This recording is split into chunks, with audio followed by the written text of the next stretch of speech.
खुदावन ज़िंदा जलाली बाबरकत और मोहतरम के नाम में आप सबको सलाम। आप तशरीफ़ रख सकते हैं। आपकी इस मोहब्बत का और हमारे बुज़ुर्ग खुदा के खादम रेवरेंड नासिर जॉन साहब, उनके ख़ानदान और उनकी कलीसिया और पूरी टीम का मैं तहे दिल से शुक्र अदा करता हूँ कि जिन्होंने अपने एक हम खिदमत भाई को, जो कि रेवरेंड नासिर जॉन हमें बच्चों की तरह रखते हैं, अपने मैं कहूँगा एक बच्चे को ये मौका दिया कि वो आए और इनकी कलीसिया में आकर ख़िदमत को सरअंजाम दी। मेरे लिए बड़े एज़ाज़ की बात है और हम खुदा का शुक्र अदा करते हैं कि खुदा अपने लोगों को जगह ब जगह इस्तेमाल करता रहता है। आमीन। मेरी कल भी पास्टर साहब से बात हो रही थी और उन्होंने मुझे हौसला दिया, और जैसे कि एक कोई घर का बड़ा बुज़ुर्ग किसी बच्चे को या अपने भाई को बढ़ाता है कि हाँ खुदावंद तुम्हारे साथ हो, तुम ऐसा करो, खुदावंद तुम्हें इस्तेमाल करे। उन्होंने उन दुआओं के साथ मुझे आज के दिन के लिए कहा और मैं उनके लिए खुदा का बड़ा शुक्र अदा करता हूँ।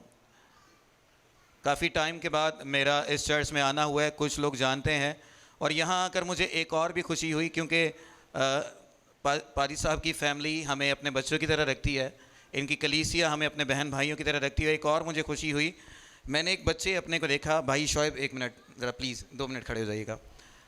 मुझे नहीं पता था, ये मेरे लिए एक सरप्राइजिंग थिंग थी। और शोएब जो हैं मेरे स्टूडेंट रहे हैं 2010, 11, 12 में, और 2012 या 13 के बाद मेरी आज इनसे मुलाकात हो रही है और मैं खुदा का इस बात के लिए शुक्र अदा करता हूँ। थैंक यू शोएब भाई। और ये बड़ा अच्छा लगता है कि जब आपके बच्चे या आपके स्टूडेंट्स या आपके घर के छोटे आपको किसी अच्छी जगह पर नज़र आते हैं। आमीन आमीन। आए मिलकर गए हालेलुया, बगैर माइक के हालेलुया।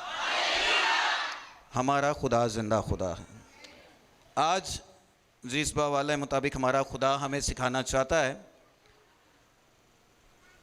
मेरे उस्ताद मोहतरम कहते हैं कि हम घर पर भी, चर्च में भी, या बड़े इज्तिमा या सेमिनार्स में भी खुदा का कलाम सुनते तो हैं लेकिन सीखते भी हैं। आमीन।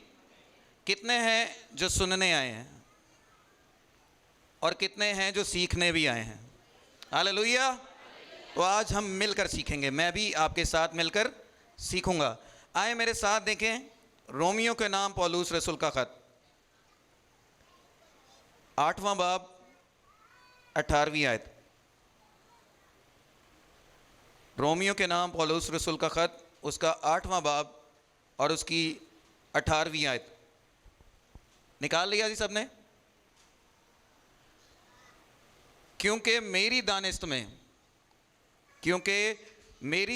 में इस ज़माना के दुख दर्द इस लायक नहीं कि उस जलाल के मुकाबिल हो सकें जो हम पर ज़ाहिर होने वाला है। आमीन आमीन। इस किताब का लिखने वाला कौन है, या जो ख़त लिखने वाला कौन शख्स है? मैं लो ना भी लिया सी, मैं कोई गैर नहीं है, तो अपना ही है। कौन था जी? पौलुस। और पौलुस ने ख़त रोमियो की कलीसिया के नाम लिखा। आमीन। और पौलुस की हिस्ट्री हम जानते हैं कि मसीह में आने से पहले वो एक अच्छा खासा पढ़ा लिखा इंसान है, जो कानून भी जानता है और एकेडमिक तालीम भी उसके पास मौजूद है। यहूदियों के लिए वो यहूदी था और यूनानियों के लिए वो, और रोमियों के लिए क्योंकि वो उनकी फ़ौज का सिपा सलार भी था। ठीक है जी। अब इस बात को आगे लेकर बढ़ते हैं। मैं एक छोटी सी बात आपसे करना चाहता हूँ। किसी भी चीज़ को पाने के लिए हाँ या ना में जवाब दीजिएगा। हमें जुस्तजू तगोदो या मेहनत करनी पड़ती है, हाँ कि ना? हाँ कि ना? खुदा ने जब आसमान और ज़मीन को आपके लिए बनाया, कितने दिन में बनाया जी? कितने दिन में बनाया? इंसान कौन से दिन बना था? कौन से दिन? फिर उसके बाद खुदा ने कहा अच्छा है। खुदा ने क्या कहा? खुदा सिर्फ कहता है और हो जाता है, लेकिन हमें कुछ करना पड़ता है। एक चीज़ खुदा के कलाम में लिखा है कि जब यीशु मसीह ने कहा कि तमाम हुआ, तो आपके लिए तमाम बातों का मुकम्मल काम उसने कर दिया। पौलुस रसूल कहता है तेरे मार खाने से मैंने शिफा। लेकिन एक चीज़ मैंने जो सीखी है, एक मिसाल है, उसे कहा जाता है Christianity is not a bed of roses. मसीहत फूलों की सेज, मानते हैं? मसीहत फूलों की सेज। इस ज़माना के दुख दर्द उस जलाल के मुकाबिल हो सकें जो हम पर, ये कि नॉर्मल बंदा नहीं कह रहा, एक पढ़ा लिखा, एक अच्छे एक्सपीरियंस रखने वाला शख्स ये कह रहा है कि इस ज़माना के दुख दर्द, इस ज़माना में होते हुए उन बातों की जानब जाने से पहले मैं आपको हिस्ट्री की तरफ लेकर जाना चाहूँगा। नूह के बारे में कौन कौन जानता है? सभी जानते हैं। नूह को खुदा ने कहा तू क्या कर, क्या कर। तो जब वो कश्ती बना रहा था तो लोगों ने उसकी हौसला अफजाई की? नहीं, लोगों ने क्या किया? उसको नेगेटिव कमेंट्स दिए, उसके लिए बुरी बातें कही कि पता नहीं इसको क्या हो गया, कोई मौसम नहीं है, कुछ नहीं है, इतनी बड़ी कश्ती बनाने पे लगा हुआ है। हमें इस रुए ज़मीं पर खुदा के लोग होने की वजह से बहुत सारी चीज़ों का सामना करना पड़ता है। जब नूह को कहा जा रहा था, कमेंट्स, बैड कमेंट्स दिए जा रहे थे, बुरा भला कहा जा रहा था, लेकिन उसने खुदा के साथ को लिखा है कि इस ज़माना के दुख दर्द उस जलाल के मुकाबिल हो सकें जो हम पर ज़ाहिर होने वाले। कुछ लोग कहते हैं कि ये तब की बात हो रही है जब हम उड़कर आसमानों में, लेकिन खुदा का कलाम इस बात की गवाही देता है कि ये दुनिया पर भी इसकी बात की जा रही है। पहली मिसाल मैंने नूह की आपके सामने रखी है कि जब वो कश्ती बना रहा था उसे बहुत सारे नेगेटिव कमेंट्स का सामना हुआ, लेकिन उसने खुदा का साथ, और उसके लिए खुदा का जलाल ये हुआ कि पूरी दुनिया क्या हो गई जी? लेकिन खुदा ने नूह और उसकी फैमिली को बचा लिया। हालेलुया। अगर नूह और उसकी फैमिली भी खुदा को कबूल ना करती तो वो भी शायद ख़त्म हो जाते। हज़रत अब्राहम के बारे में आप सब जानते हैं, आमीन। अब्राहम, पहले उनका नाम क्या था? अब्राम, इब्राहिम टर्म करते हैं, पहले उनका जो नाम था, जो ओरिजिनल मतन के मुताबिक आता है, अब्राम। क्या नाम था जी? उसके बाद जब वो आते हैं, खुदा ने उनको उनसे बात की, कलाम किया। खुदा ने उसको क्या कहा था? सबसे पहला काम किसी को याद है? कि तू अपने सारे माल व असबाब और अपने ख़ानदान को छोड़कर क्या कर, उस जगह चल जो मैं तुझे। ये आसान बात है। अपने ख़ानदान को, अपने माल व असबाब को छोड़कर किसी ऐसी जगह पे चले जाना जिसको अभी तक देखा भी। आज तो आजकल गूगल करते हैं ना कि हम वहाँ शिफ्ट हो रहे हैं, गूगल पे देख लिया जगह कैसी है, पूरा मैप सामने आ जाता है। लेकिन उस टाइम तो ऐसी फैसिलिटी, उसको तो पता ही नहीं था वो कहाँ जाने वाला है, लेकिन उसने खुदा पर ईमान रखते हुए उस जगह को छोड़ दिया। और सबसे बड़ी बात, उनको पता था कि उनकी कोई औलाद भी, उनके जहन में ये भी बात होती होगी, या शायद उनके अंदर ये भी ख्याल होएगा कि हम दोनों अगर मर गए तो आगे तो हमारा वारिस भी। लेकिन उनके साथ खुदा का वादा था। कौन सा वादा? किसको याद है जी? बताइए। मैं तुझे औलाद जैसी बरकत से, आमीन। खुदा ने जब उसको वहां से निकाला, उसको फिर आगे जाकर अब्राहम बना दिया। क्या बना दिया? अब्राहम का मतलब किसको याद है जी भाई साहब? ईमानदारों का। अब्राहम का मतलब क्या है?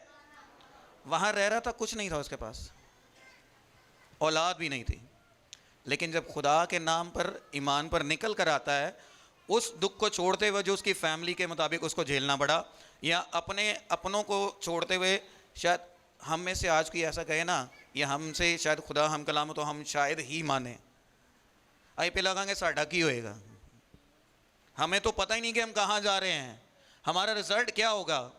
लेकिन उसने उस दुख को, उस मुसीबत को, उस प्रॉब्लम को तरजीह नहीं दी, बल्कि खुदा की बातों को तरजीह दी। और उसके लिए खुदा का जलाल क्या होता है कि खुदा उसे ईमानदारों का, हालेलुया, उसके बाद कलाम में बहुत सारी बातें हैं। हज़रत दाऊद के बारे में हम जानते हैं। कितने लोग जानते हैं? सभी जानते हैं, आमीन। दाऊद एक नौजवान बच्चा था जब उसने जाति जूलियत को एक ही वार से ख़त्म कर दिया था। ऐसे ही है जी। और जब हम आगे देखते हैं कि उसके लिए ये प्रोफेसी हुई, खुदा का कलाम जारी हुआ कि खुदा दाऊद को क्या करेगा? वज़ीर बनाएगा। क्या बनाएगा? जोर दिखाओ, क्या बनाएगा? उसके लिए जब ये प्रोफेसी जारी हुई, खुदा का कलाम जारी हुआ सैमुएल के वसीले, तो आपको पता है साउल उसके खिलाफ हो गया। जो उस वक्त का हुक्मरान बादशाह था वो उसके, और उसने उसको मारने की भी, दाऊद एक लंबे अरसे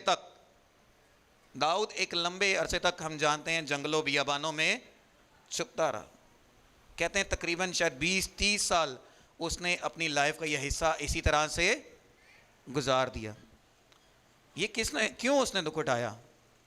क्या उसने कहा था मुझे बादशाह बनाओ? बताइए, क्या दाऊद ने खुद कहा था मुझे बादशाह बनाओ? उसके लिए खुदा का कलाम जारी हुआ था और वो इसी सबब से वो उस प्रॉब्लम में पड़ गया। लेकिन जब खुदा उसको वापस लेकर आया तो उसी साउल को हटाकर जो उसकी जान ख़त्म करने को था, उसकी जगह खुदा ने उसको बादशाह मुकर्रर कर दिया। हालेलुया। दाऊद की ज़िंदगी में एक और बात भी है। उससे आगे दाऊद की ज़िंदगी में एक और पहलू भी, हम उसको बाद में डिस्कस करते हैं। उसके बाद मैं आपको नए नामे की तरफ फ़ौरन लेकर आना चाहता हूँ। रसूलों के बारे में सब जानते हैं, सभी जानते हैं। एक बड़ी जमात जिसने पाक रूह को हासिल किया, उसके बाद खुदा ने और लोगों को शामिल किया और वो पूरी दुनिया तक खुदा के कलाम को लेकर चले गए।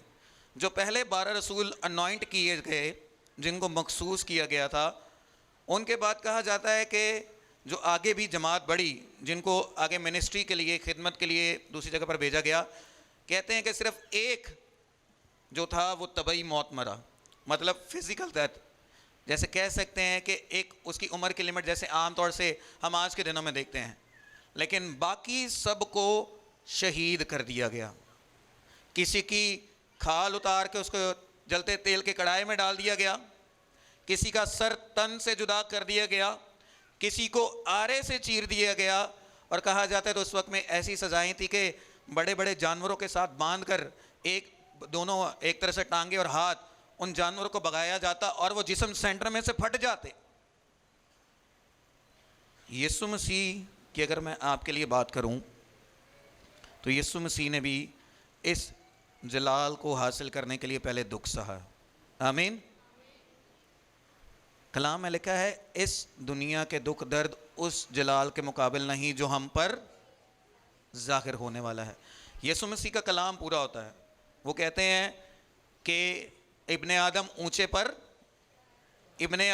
पर, फिर लाजिम है कि तीसरे दिन मुर्दों में से, आमीन, वो आज भी जिंदा है। हालेलुया। और वो हमेशा जिंदा रहने को है। तो हम ये जानते हैं कि जब यीशु मसीह इस तरह से गुजरे हैं तो हम भी यीशु मसीह के बहन भाई हैं। आमीन। जितनों ने उसे कबूल किया उतनों को उसने खुदा के फर्जंद होने का, हम सब खुदा के बेटे और, आमीन, हालेलुया। आए खुदा के लिए जोरदार तालियां बजाते हैं, क्योंकि उसने अपने बेटे यीशु मसीह के पाक लहू से आपको और मुझे खरीद लिया है।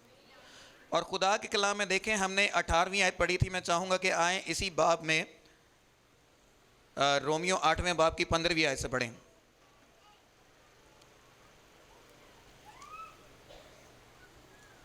चौथी आयत से मैं पढ़ रहा हूँ, यीशु मसीह के नाम से इसे मैं पढ़ता हूँ।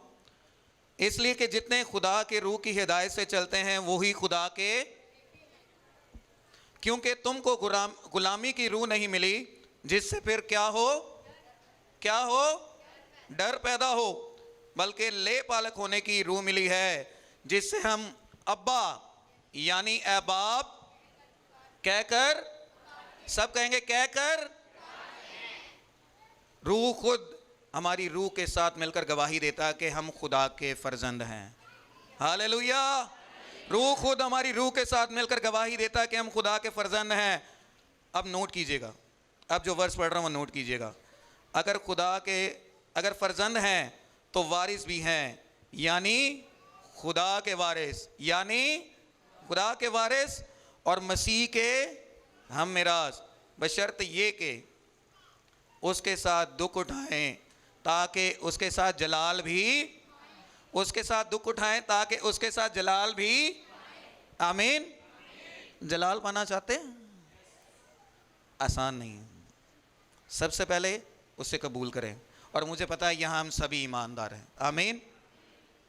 मैं आपको अपने एक एक्सपीरियंस ज़िंदगी का बताता हूँ कि जब मैं 7वीं क्लास में था, 6वीं या 7वीं क्लास में था, मैं गवर्नमेंट स्कूल में पढ़ता था। और गवर्नमेंट स्कूल आप जानते हैं नॉन क्रिश्चियन स्कूल होते हैं। तो उन्होंने हमारी फ़ोटोज़ मांगी कि मैं उस टाइम प्रीफेक्ट की खिदमत सरंजाम दे रहा था अपनी क्लास में। तो उन्होंने जब मांगी तो मैंने दे दी, क्योंकि उस टाइम ये होता था कि बोर्ड होता था और उस पर पहली जमात से लेकर 10वीं जमात तक के बच्चों की फ़ोटोज़ लगती थी कि कौन प्रीफेक्ट है और कौन मॉनिटर है। तो जिस दिन सुबह उन्होंने मेरी फ़ोटो मांगी, रिसेस के बाद, ब्रेक के बाद, मेरे जो दोस्त थे जिनके साथ मैं खाता पीता या एंजॉय करता था, स्कूल में पढ़ता था, उन्होंने कहा कि इरफान भाई आपके नाम के आगे कोई काफिर लिख गया है। क्या लिख गया? वो इसलिए कि मेरा नाम इरफान मसीह लिखा हुआ था। समझ रहे हैं मेरी बात को? अगर आप किसी को बाहर काफिर कह दें तो देखें फिर आपके साथ क्या होता है। काफिर का मतलब किसी को पता है? किसी को पता है जी? भाई साहब, काफिर नापाकी में, और काफिर लफ्ज़ है कुफर से लिया गया है। कहाँ से लिया गया है? कुफर बकने वाला, खुदा के बारे में या लोगों के बारे में ऐसी बात करने वाला जो काबिल कबूल ना हो। और मेरी फ़ोटो के आगे नाम के साथ लिख दिया गया था। फिर मैं वहाँ गया, प्रिंसिपल ऑफिस गया, उन्होंने देखा कुछ नहीं हुआ, बस उन्होंने वहाँ से मिटा दिया। बाद में मैंने अपनी फ़ोटो वहाँ से रिमूव करवा दी। ये सिर्फ इसलिए हुआ कि मेरे नाम के साथ मसीह का नाम लगा हुआ है। आप शायद आपके साथ भी एक्सपीरियंस हुआ हो, लेकिन मैंने ये ज़िंदगी में देखा है बहुत दफ़ा मसीही होने की वजह से हम अच्छी जॉब्स से रह जाते हैं। अब तो काफ़ी माहौल बदल गया है, लेकिन अभी भी कई जगह ऐसा होता है। और शायद आप लोगों ने भी मसीह होते हुए अपनी ज़िंदगियों में मसीह का नाम अपने साथ लगते हुए इन प्रॉब्लम्स को झेला होगा। लेकिन हमें डरने की ज़रूरत है। हमें डरने की ज़रूरत है। अच्छा, होना है नहीं है कि यही जानबूझ के किसी ने छेड़ लिए कि ये मसीह हैं। तुमने अगर शेखी मार कर ही मुक्के खाए तो खुदा का कलाम इस बात की निशानदही करता है, अगर वाकई ही मसीह में रहने की वजह से तुम्हें दुख उठाना पड़ता है तो तुम्हें परेशान होने की ज़रूरत है। यीशु मसीह कहते हैं कि अगर लोग मेरे सबब से तुम्हें लान तान करें तो क्या करना? क्या करना? सारे मिल के आखेंगे क्या करना? और निहायत शादमान होना। क्यों? क्योंकि आसमान पर आमीन। मैं एक मिसाल आपके सामने रखना चाहता हूं। अपने आप को खूबसूरत दिखाने के लिए ना हमें बहुत कुछ करना पड़ता है। समझ रहे होंगे मैं क्या कह रहा हूं। भाई भी, बहनें भी, बच्चे बड़े सारे इसमें आ जाते हैं। मैं भी यहाँ उधर ऐसे ही है। खूबसूरत दिखने के लिए ना पहले बहुत सारी प्रैक्टिस करनी पड़ती है, बड़ा कुछ करना पैंदा है। मुंडिया ने भी करना पैंदा है। ऐसे ही थी। अब कोई एक लड़का अच्छा जिस्मानत बनाना चाहता है तो उसको जिम जाकर एक्सरसाइज करनी पड़ती है। तो जिम आसान होता है जी? जेड़े जेड़े करते रहे, किन्ने करते रहे हो? करते रहे हैं जिम, अभी भी करते हैं। जिम करना आसान होता है सर? बहुत डिफ़िकल्ट होता है। लेकिन जब उस प्रैक्टिस के बाद जो आप करना चाहते हैं वो हो जाता है, कैसी खुशी मिलती है। एक औरत जिसके बतन में खुदा बरकत को जारी करता है, वो 9 महीने उस बरकत को अपने पेट में रखती है, और जब उस बच्चे के पैदा होने का वक्त आता है तो जितनी माँ यहाँ पर हैं वो समझ सकती हैं कि वो किस तकलीफ़ से या कितने शदीद दर्द में से गुज़रती हैं। और कई दफ़ा उन माँओं को ऑपरेशन के मरहले में से गुज़रना पड़ता है जो उससे भी ख़तरनाक होता है।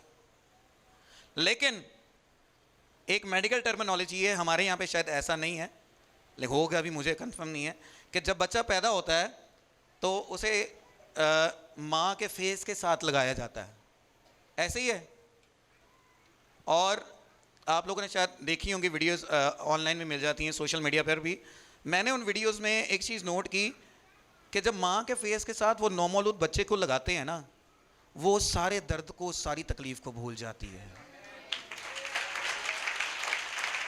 क्योंकि उसने अपनी ज़िंदगी में उस कुदरत को, उस खुशी को देख लिया है जिसका खुदा ने वादा फरमाया था और जिसको उसने 9 महीने अपने पेट में पाला है। हालेलुया। इसी तरह से अगर हमें उस मकान तक जाना है जहाँ पर यीशु मसीह जा चुके हैं, क्योंकि यीशु मसीह के हम मिरास होने का मतलब है, एक सवाल मैं माँओं से और जो पेरेंट्स हैं या बड़े भाई जो घर को लीड करते हैं उनसे पूछना चाहता हूँ, क्या आप अपने बच्चों में डिफ्रेंशिएट करते हैं? सबको एक जैसा रखते हैं या अलग अलग रखते हैं? तो कोई पेरेंट्स दसो, माँ प्यो की दस वो एक जैसा रखते हैं? सर सब एक जैसा रखते हैं? ऐसा ही है ना? ऐसे नहीं, वड्डे नूं 10 रुपये देने, छोटे नूं 5 रुपये, तो छोटे नूं 2 रुपये। ऐसा नहीं करते। माँ बाप की कोशिश होती है कि अगर मैं बड़े के लिए जूस लाया हूँ तो छोटों के लिए भी, अगर मैं छोटे के लिए केक लाया हूँ तो बड़े के लिए भी। इसी तरह खुदा ने जो मसीह में चीज़ें रखी हैं ना, वही आप में ट्रांसफ़र करना चाहता है। आमीन। और हम सब उसको कबूल करना चाहते हैं जी। अच्छा, दाऊद की बात मैंने रोकी थी, दाऊद की बातों की तरफ दोबारा जाते हैं। दाऊद का एक सीन मैंने आपके सामने रखा। खुदा ने उसको बादशाह बनाया, इस्राएल का बादशाह बनाया। दाऊद से एक गलती हुई, किसको याद है? जी सर। उसने एक खातून पर बुरी नज़र रखी और उसको गलत तरीके से हासिल कर लिया। ऐसे ही था जी। अच्छा, इसके बाद जो उसको प्रॉब्लम उठानी पड़ी है ना, उसमें खुदा का हाथ नहीं है। उसमें खुदा का हाथ, क्योंकि ये प्रॉब्लम उसको खुद उसने अपने लिए बनाई है। कई दफ़ा हम ऐसी मुसीबतें खुद अपने लिए पाल लेते हैं और फिर हम कहते हैं कि शायद ऐसी क्रिश्चियन मसीह हैं तो ताद हाड़े ना इंज हुंदा है। कहते हैं ना, मनु ना दसो, अपने आप नहीं दस लो। कई दफ़ा हमें इन चीज़ों का मसीह होने की वजह से अपनी ज़िंदगी में तजर्बा करना पड़ता है, लेकिन कई दफ़ा हम अपनी गलतियों से अपने लिए भी मुसीबत बनाते हैं और खुदा के लोगों के लिए भी मुसीबत बनाते हैं। ऐसे ही है, क्योंकि अगर बाहर कोई शख्स मसीही होता है, नॉमिनेट होता है किसी बुरे काम में, तो मोस्टली पता क्या कहते हैं वो लोग? ऐते है ये इंज देना है, ऐसे ही कहते हैं। लेकिन अगर आप खुदा में होते हुए दुख उठाते हैं तो आपके लिए बड़ा जलाल बाकी है। आपके लिए बड़ा जलाल, शायद हमने ज़िंदगी में वो सब कुछ देखा हो। अच्छा, हमारे लिए सबसे बड़ा दुख क्या हो सकता है? मैं आपसे पूछता हूँ, हमारे लिए सबसे बड़ी परेशानी क्या हो सकती है? बताइए, कोई भी एक दस दो। जब कोई हमारा अपना हमें छोड़कर इस दुनिया से, यही हमारे लिए सबसे बड़ा दुख होता है ना? ऐसे ही है जी। इससे ज़्यादा शायद बड़ा दुख हमारी ज़िंदगी में और हम नहीं देखते हैं, क्योंकि हमें पता होता है अब ये हमारा भाई बहन, हमारा बुज़ुर्ग हमारे दरमियान, हम धाड़े मार मार के रोते भी हैं, लेकिन वो एक फ़िज़िकल है। अगर आपको खुदा में आगे बढ़ना है, जैसे कि लिखा है कि हम उसके फ़र्जंद हैं और मसीह में। अब मुझे एक बात बताएं, यीशु मसीह की कुछ क्वालिटीज़ आप बताएं ज़रा, कोई भी एक दो क्वालिटीज़, कोई भी जल्दी से भाइयों की तरफ। यीशु मसीह की कोई क्वालिटी बताइए। की करदा सी वो? अंधों को आंखें दे देता था जी। बहनों की तरफ आते हैं, बताएं जल्दी से, क्या करते थे यीशु मसीह? तुसी नहीं बोलते, मैं माँ जी ने पूछ लेना। माँ जी, वो अपनी मानत सबसे अंधों को आंखें दे दी, लंगड़ों को चला दिया, मुर्दों को जिंदा कर दिया, कब्र और मौत पर फतह पाकर आपको फतह से बढ़कर गलबा दिला दिया। हालेलुया।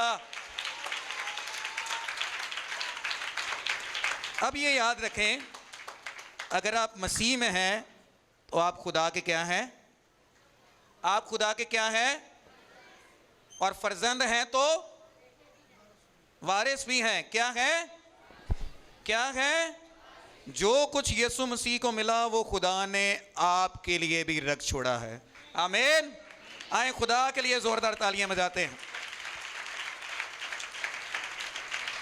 इससे पेश करके मैं पैगाम के इख्तिताम की तरफ जाऊं, मैं एक मिसाल आपके सामने रखना चाहता हूं, और ये हम सब पर है क्योंकि मैं इस एक्सपीरियंस से गुजरा हूं। एक जगह मिट्टी के 3 ढेर पड़े हुए थे। एक जगह मिट्टी के 3। मालिक आया, उसने पहले वाले से पूछा, बता मैं तेरे साथ, बता मैं तेरे साथ। उसने कहा मुझे छोड़ दे भाई, मुझे कुछ नहीं करना है। पहले ढेर ने क्या कहा? मुझे। जब दूसरे ढेर के पास गया, उसने कहा जो तेरा दिल करता है। क्या कहा जी? जैसा तेरा दिल चाहे वैसा कर ले।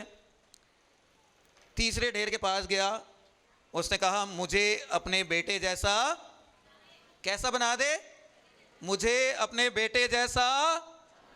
उन्हें क्या सोच ले, बहुत तकलीफ होगी, बड़ी प्रॉब्लम्स होंगी, बड़ा दर्द होएगा। उसने कहा नहीं, मुझे अपने बेटे जैसा। उसने कहा ठीक है। हम सब जानते हैं कि मिट्टी को जब गूंदा जाता है ना तो उस पर बहुत ज़्यादा जोर लगता है। आटा गूंदने में इतना जोर लगता है तो सोचे मिट्टी गूंदने में कितना जोर लगता होगा। जब मिट्टी का ढेर आवाज़ दे रहा तो लाज़मी सी बात है, उसको कहा गया था कि सोच ले तकलीफ होगी। जब उसको गूंदा गया तो उसको दर्द महसूस हुआ, उसकी आवाज़ें आहें निकलना शुरू हुई। उसके बाद जब उसको गूंद लिया गया, उसका एक शेप बना लिया गया, मोल्ड कर लिया गया। उसको मोल्ड करने के बाद जो संग तराश हैं, जो ये पत्थर तराशते हैं, मिट्टी का काम करते हैं, हथौड़ी छेनी से उसको क्या करते हैं? शेप देते हैं।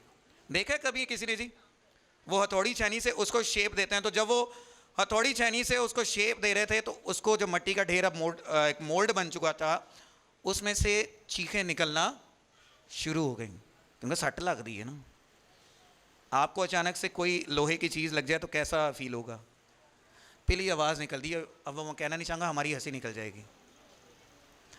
तो उसके बाद उसको जब तराश लिया गया, फिर उसको पकाने का काम आया। और पकाने के लिए क्या किया जाता है?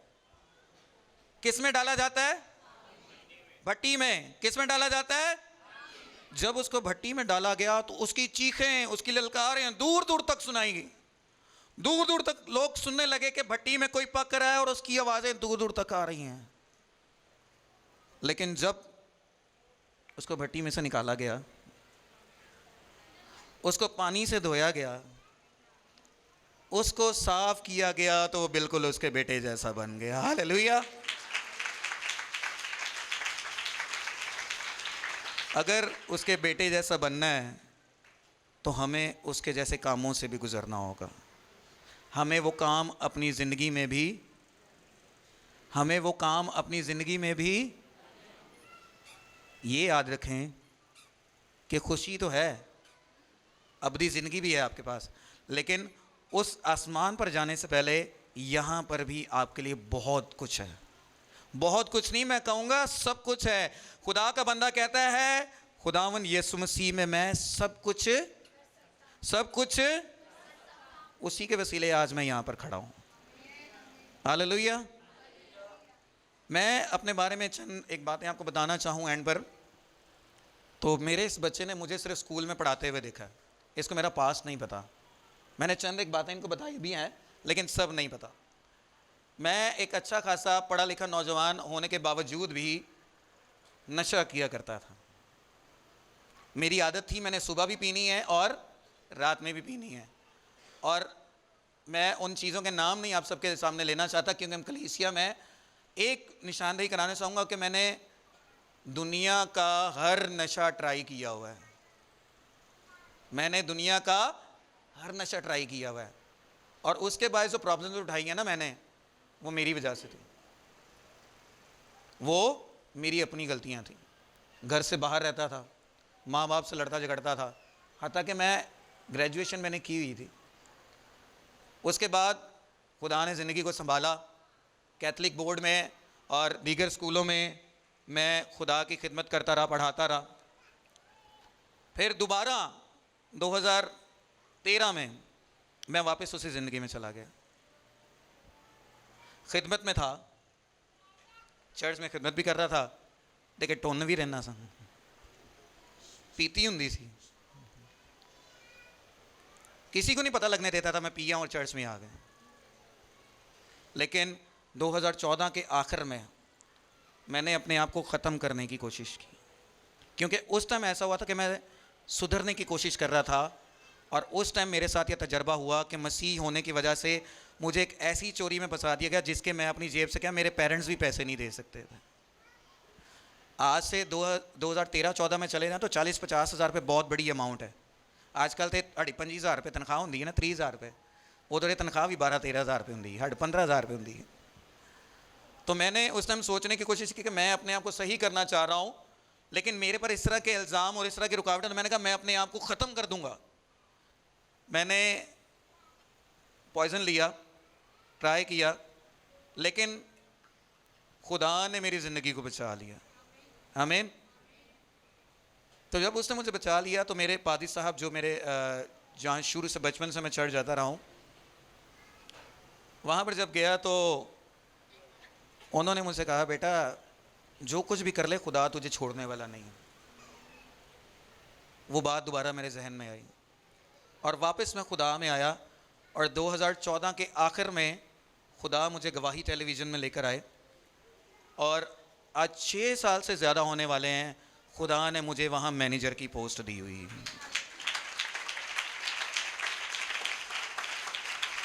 मैंने अपनी ज़िंदगी में अपनी गलतियों से भी बहुत कुछ सीखा है, और मसीह का नाम अपने साथ लगे हुए उन जो चीज़ें हमने देखी हैं उसकी वजह से भी बहुत कुछ हमने सीखा है। तो बराह करम एक चीज़ का ख्याल रखें, हर वक्त तैयार रहें। हर वक्त क्या करें? हर वक्त क्या करें? कितने तैयार हो? सब तैयार हैं, क्योंकि हमें नहीं पता कि अगले लम्हे हमारे साथ इस मुल्क में क्या होने वाला है, लेकिन हम खुदा पर ईमान रखते हुए यहाँ पर मौजूद हैं। आमीन। एक चीज़ मैं आपको कहना चाहूँगा, मैं आपको डराने नहीं आया कि हर वक्त तैयार रहो, लेकिन मैं आपको खुशी की खबर देने आया हूँ कि हम उस जलाल के मुकाबिल, मेरे साथ कहें कि हम उस जलाल के मुकाबिल, मेरे साथ रिपीट कीजिएगा मेरे बाद, हम उस जलाल के मुकाबिल हो सके जो हम पर जाहिर होने वाला है। आमीन। मैं चाहूँगा कि आए अपनी आंखों को बंद करें। चलना मुंह के लिए आए, हम अपनी आंखों को बंद करें। Praise hallelujah. आए सब मिलकर अपनी आंखों को बंद करें। आए बच्चे भी अपनी आंखों को बंद करें, सब बच्चे भी आए, सब बच्चे भी दुआ करेंगे। और जो छोटे बच्चे शीर खा रहे हैं उनको छोड़ दें, जो कुछ वो कर रहे हैं। आए सब एक दूसरे को देखना छोड़ दें, और जो खुदा के कलाम ने आज आपको कहा है कि आपके लिए यहाँ भी जलाल है और आपके लिए वहाँ भी जलाल है, तो आए उस बात के लिए तैयार करें और आए बोलना शुरू करें कि खुदावन मैं तैयार हूँ, मैं इस बात के लिए तैयार हूँ कि मैं इस दुनिया में तेरी खिदमत के लिए आगे बढ़ूँ। मैं तैयार हूँ उन हर्डल्स को झेलने के लिए जो इब्लीस मेरे राह में बिछाता है, लेकिन मैं यीशु के नाम से उन तमाम हर्डल्स को, उन तमाम प्रॉब्लम्स को, उन तमाम रुकावटों को कैंसिल करता हूँ। आए सब बोलना शुरू करें। मैं चाहूंगा कि खुदा के कलाम में लिखा है कि घर दुआ का घर होगा, तो आए सब दुआ करना शुरू करें और उससे कहे कि ऐ खुदावन मैं तैयार हूं। आए मेरे साथ कहें, ऐ खुदावन मैं तैयार हूं तेरे उस जलाल को देखने के लिए जो तू यहां भी जाहिर करने को है और वहां भी जाहिर करने को है। आए सब मिलकर खुदा की शुक्रगुजारी करना शुरू करें। आए उस विरासत के लिए जो यीशु मसीह के वसीले आप में ट्रांसफर की गई है, कि वही कुदरत जिसने यीशु मसीह को मुर्दों में से जिंदा किया, वही कुदरत आपके दरमियान भी काम करती है, आपकी जिंदगियों में भी काम करती है, आपके बदनों में काम करती है। आए उस कुदरत के लिए खुदा का शुक्र अदा करें। आए उस कुव्वत के लिए, उस इख्तियार के लिए खुदा का शुक्र अदा करें जो वो यीशु मसीह के वसीला आपको मुहैया करता है। आए खुदा की तारीफ करें। मैं चाहूँगा कि आए सब बोलें, पुकारे यीशु नाम को जो सब नामों से आला है, वो नाम जो बंद आंखों को खोल देता है, वो नाम जो लंगड़ों को चला देता है, वो नाम जो मुर्दों को जिंदा कर देता है। आए उसी नाम की शुक्रगुजारी करें। आए पाक रूह की शुक्रगुजारी करें। आए खुदा की शुक्रगुजारी करें जिसने आपको कबूल किया है। आए खुदा की शुक्रगुजारी करें। आए उसकी हम्द करें, तारीफ करें। जिस तरह से दुआ करना आती है आपको, गैर जुबानों में दुआ कर सकते तो आए गैर जुबानों में दुआ करें। आए खुदा के घर को दुआओं से भर दे, उसका घर दुआ का घर होगा। आए पुकारें यीशु मसीह के नाम से। आए उसकी हजूरी में आए और उसको पुकारें, क्योंकि वो मुहीब, भला, पाक और पवित्र खुदा है और उसका खासा हमेशा रहम फरमाना है। वो कहता है मांग तो कौमों को तेरी मिरास कर दूंगा। वो कहता है कि तुम अपने मुंह को खोलो तो मैं उसे भर दूंगा। आए खुदा से मांगें। अभी भी जो जिंदगियां चुप हैं, आए अपने लबों को खोलें, क्योंकि आप किसी फर्द के सामने नहीं बल्कि खुदा के सामने मौजूद हैं।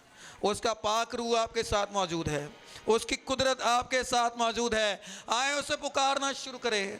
आए दुआ करें। आए मांगे मांगे मांगे खुदा की उस कुदरत को, वो जलाल जो हमारी ज़िंदगियों में काम कर रहा है और आगे भी काम करने को है। आए उस जलाल की शुक्रगुजारी करें। आए उस जलाल के लिए उसकी शुक्रगुजारी करें। आए एक दूसरे के लिए बरकत चाहें। मैं चाहूँगा कि चल में आए हम अपने साथ बैठे हुए साथी का, बहन भाई का हाथ पकड़ लें। आए एक दूसरे का हाथ पकड़ लें।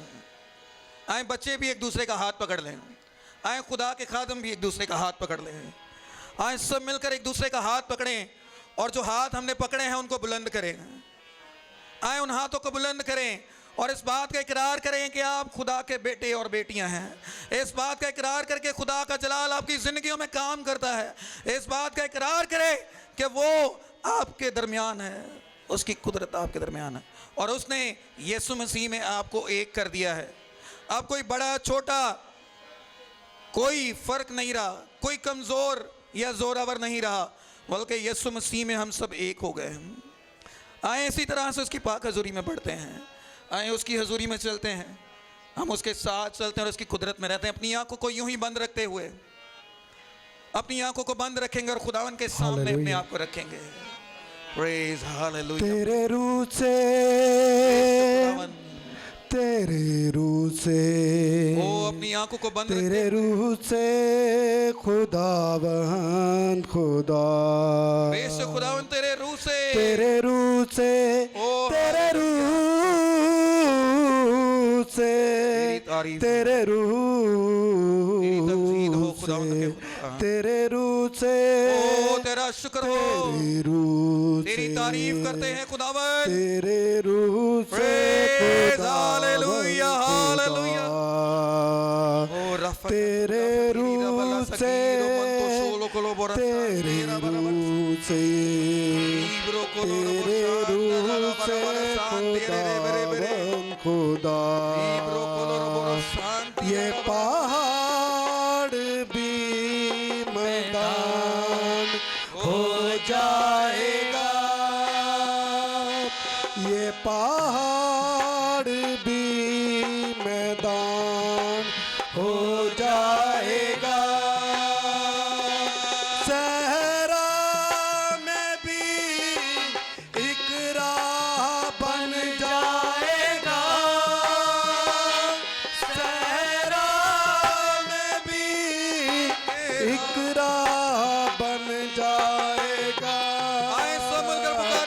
तेरे रूह ओ खुदावन तेरे रूह से, तेरी रूह से, तेरे रूह से, तेरे रूह से खुदावन खुदा, तेरे रूह से, तेरी रूह से, तेरे रूह से खुदावन खुदा।